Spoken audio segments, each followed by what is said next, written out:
Kabar tak menyenangkan datang dari pedangdut Uchi Suchita. Rumah Uchi Suchita baru saja kemalingan.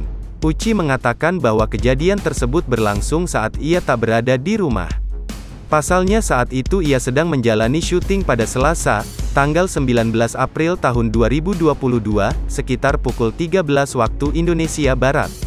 Kejadiannya kemarin, Selasa jam 1 siang, kebetulan aku lagi syuting di luar sama asisten, kata Uchi Suchita saat ditemui awak media di Polres Metro Jakarta Selatan, Rabu tanggal 20 April tahun 2022. Namun saat itu, ada satu asisten rumah tangga Uchi yang sedang berada di rumahnya. Di rumah itu ada asisten satu orang yang menunggu rumah. Yang aku nggak habis pikir, kok bisa ya orang masuk ke situ? Rapi banget, yang diambil hanya perhiasan aja, katanya lagi. Atas kejadian itu, Uchi pun mengalami kerugian ratusan juta rupiah.